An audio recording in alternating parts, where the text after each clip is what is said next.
Twelfth के बाद कैसे आप एयरफोर्स को ज्वाइन कर सकते हैं। सिर्फ और सिर्फ 19 साल तक की एज तक ही इंडियन एयरफोर्स में आप एंट्री ले सकते हैं। अब बात करते हैं कि जब हम एनडीए की एग्जाम क्वालिफाई कर लेते हैं उसके बाद क्या होता है। तो इस वीडियो में मैं ये जरूर बताऊंगा क्राइटेरिया क्या है कि कैसे आप 12वीं के बाद ज्वाइन कर सकते हैं। प्री ट्रेनिंग आपको एक स्टाइपेंड के फॉर्म में कुछ अमाउंट पे मिलते रहते हैं। इंडियन एयरफोर्स को क्या हम 12वीं के बाद ज्वाइन कर सकते हैं? ऐसा सवाल बहुत सारे छात्रों के मन में आता है, आपके भी मन में आता है ना। तो इस वीडियो को लास्ट तक देखिएगा, बिकॉज ट्वेल्थ के बाद कैसे आप एयरफोर्स को ज्वाइन कर सकते हैं वो सारी बातें मैं इस प्यारे से वीडियो के अंदर करने वाला हूँ। तो वीडियो को स्टार्ट करते हैं, लेकिन उससे पहले अगर आप चैनल पर नए हैं तो सब्सक्राइब जरूर कर लीजिएगा and be a part of this beautiful family. आगे मैं बढ़ूँ उससे पहले सबसे पहले भारतीय वायु सेना, नाम ही काफ़ी है यार, कितना दमदार है ये कहते हुए कितना प्राउड फील होता है भारतीय वायु सेना। तो इस वीडियो को हम आगे लेकर के चलें उससे पहले हमारी पूरी टीम की तरफ से हर एक नौजवान को, हर एक सेना को, जो कि सेना के जो लोग हैं जो हमारी सुरक्षा में अपने आप को हमेशा तैनात रखते हैं, चाहे वो जल सेना हो, चाहे वो थल सेना हो, चाहे वो वायु सेना हो, उन तमाम भारतीय जवानों को एसएसपी टीम की तरफ से मैं शीश झुका करके नमन करता हूँ। अब इस वीडियो की शुरुआत करते हैं। ये सबसे पहले मेरे दिमाग में वीडियो आया कैसे मैं आपको बता दूं, क्योंकि फिजिक्स पढ़ाते हुए आप लोग मुझे हमेशा देखते हो बच्चा, और मैं कोशिश करता हूं कि अपने स्टूडेंट्स को हमेशा सही डायरेक्शन में गाइड करूं। तो आपने 10वीं परीक्षा पास कर लिए तभी आप 12th में आए, करेक्ट। अब आपने 12th में ले लिया साइंस, है ना, आपकी जस्ट अभी एग्जाम भी गई होगी, ऐसा मैं मान करके इस वीडियो को बना रहा हूँ। और आपने लिया है PCM, physics chemistry and mathematics. तो याद रखिए यार, अगर देश के प्रति कुछ समर्पण की भावना है ना, तो इंडियन एयरफोर्स से अच्छा विकल्प आपको दूसरा कोई मिल ही नहीं सकता। लेकिन बात वही है, समर्पण की भावना होनी चाहिए, देश के प्रति जुनून होना चाहिए, भारतीय होने के प्रति आपको एक जुनून होना चाहिए, तभी आपको इस फील्ड में आगे कामयाबी मिल सकती है। भारतीय वायुसेना को हम 12वीं कक्षा के बाद भी ज्वाइन कर सकते हैं।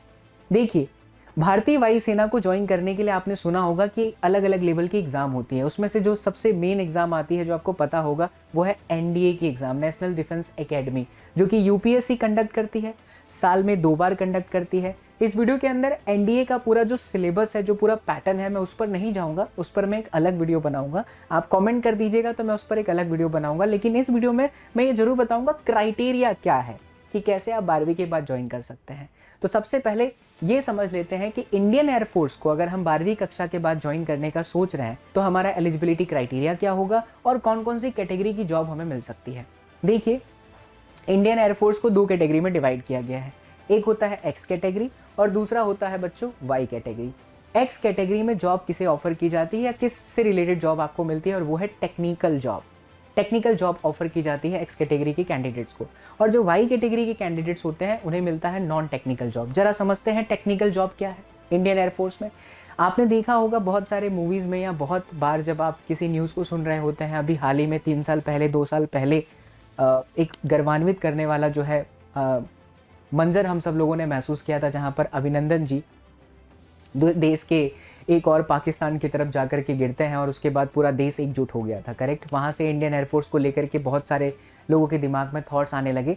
तो जो पायलट होते हैं, जो उड़ाते हैं एयरफोर्स को, बराबर उस विमान को चलाते हैं, लेकिन उस विमान को चलाने से पहले बहुत सारी चीज़ें चेक की जाती हैं, जैसे कि वेपन को फिट करने के लिए वेपन फिटर, है ना, फिर उस पूरे फ्रेम को देखने के लिए air frame fitter, mechanical fitter. मैं आपको एक सादे एग्जांपल से बता रहा हूँ, बहुत डीप में नहीं जाते हैं। तो ये जो पूरा का पूरा हमारा जो एयरक्राफ्ट होता है, उस एयरक्राफ्ट को उड़ाने से पहले, अभिनंदन सर के उड़ाने से पहले का जो पूरा चेकअप का काम होता है, जिसको फिट करने का काम होता है, जो भारी भारी मिसाइल वेपन लगाई जाती है जिससे दुश्मनों के प्रछल्ले उड़ा दिए जाते हैं, उसके काम करने का जो मौका मिलता है वो एक्स कैटेगरी के लोगों को मिलता है। दूसरी कैटेगरी प्यारे बच्चों होती है वाई कैटेगरी। अब वाई कैटेगरी क्या होती है? Non technical department. Non technical department मतलब क्लाइमेट चेक करना कि अभी का क्लाइमेट सही है, उड़ान भर सकते हैं या नहीं भर सकते हैं। ग्राउंड पर ऐसे बहुत सारे छोटे मोटे काम होते हैं, उसे कंट्रोल करना असिस्टेंट के तरीके से।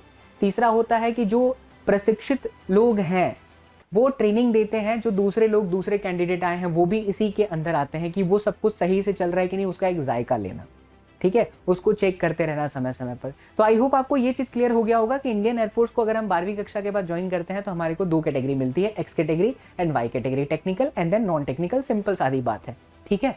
अब बात करते हैं जो एनडीए के थ्रू इसके अंदर ज्वाइन करते हैं, उन्हें टॉप लेवल की रैंक्स की जो ऑफिसर रैंक होती है वो मिलती है।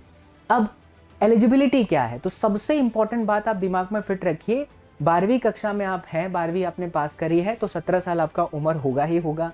सिर्फ और सिर्फ 19 साल तक की एज तक ही इंडियन एयरफोर्स में आप एंट्री ले सकते हैं, यानी कुल मिलाकर के आपके पास 2 साल का समय है एनडीए को क्रैक करने का। एनडीए साल में 2 बार एग्जाम लेती है, 19 साल का क्राइटेरिया होता है। नंबर 2 पर आता है कि आपकी हाइट सही होनी चाहिए, लगभग 152.5 सेंटीमीटर अगर मैं गलत नहीं हूँ तो। नंबर 3 पर आता है चेस्ट आपका एक्सपैंड करने पर 34 सेंटीमीटर जितना होना चाहिए। एक्सपैंड करने पर, फुलाने पर जो है आपका चेस्ट चेक कर लीजिए, ये होना चाहिए। इसके बाद खास बात होती है कि आप किसी बड़े इलनेस से यानी किसी बड़ी बीमारी से जूझे हुए पहले ना हो, ऐसा होना चाहिए, बिकॉज ये सब क्राइटेरिया है जो आपको ध्यान रखना है। इसके साथ मेंटली एंड फिजिकली आप कितने फिट हैं वो सबसे ज़्यादा महत्वपूर्ण होता है। ये तो बात हो गई एलिजिबिलिटी की। अब बात करते हैं कि जब हम एनडीए के एग्ज़ाम क्वालिफाई कर लेते हैं उसके बाद क्या होता है। उसके बाद एसएसबी इंटरव्यू राउंड आपको क्लियर करना पड़ता है, जिसमें फिजिकल टेस्ट होता है, मेडिकल टेस्ट होता है और एक पर्सनल टेस्ट होता है। Physical test, medical test and एक पर्सनल राउंड का इंटरव्यू होता है। जब आप इन्हें क्लियर कर लेते हैं उसके बाद बारी आती है मेरे प्यारे बच्चों असली ट्रेनिंग की। 3 साल तक आप प्रशिक्षित किए जाते हैं, यानी आपको ट्रेनिंग दी जाती है, कुछ एक अमाउंट आपको मिलता रहता है एज अ सैलरी स्टाइपेंड के फॉर्म में। इसके साथ ट्रेनिंग के दौरान भी आपको कई बार ऐसे मौके मिलेंगे जो बहुत सारे एग्जाम्स को के होंगे और उन एग्जाम को भी आपको समय समय पर क्वालिफाई करना पड़ेगा। जब आप ये सारी क्राइटेरिया को फुलफिल कर लेंगे, ट्रेनिंग हो जाएगी, तब जाकर के आप इंडियन एयरफोर्स के लिए तैयार और परिपक्व हो जाएंगे। ये है सिंपल सा सादा सा स्ट्रक्चर कि 12वीं के बाद थ्रू एनडीए हम जा सकते हैं। कितने लेवल होते हैं, क्या एग्जाम होती है, वो हमने डिस्कस कर लिया। अब इस वीडियो के अंदर आपको जहां पर भी जानना है डिटेल में कि जैसे एनडीए की एग्ज़ाम कब होती है, साल में कौन कौन से समय पर होती है, कौन से वेबसाइट होते हैं और इनमें हम इसको क्वालिफाई करने के लिए हमारा सिलेबस कैसा होना चाहिए, हमें क्या पढ़ना चाहिए, अगर आप इस पर वीडियो चाहते हो तो प्लीज़ अपना वैल्यूएबल कमेंट जरूर दीजिएगा। एंड वीडियो अगर पसंद आया है तो तमाम अपने 12वीं के छात्रों के साथ जरूर इसे शेयर करिएगा, जिन्हें लगता है कि यार देश के प्रति समर्पण की भावना रखते हैं और हम सेना में शामिल होना चाहते हैं।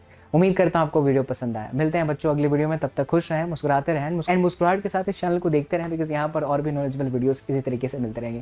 Bye bye, take care, love you all, जय हिंद।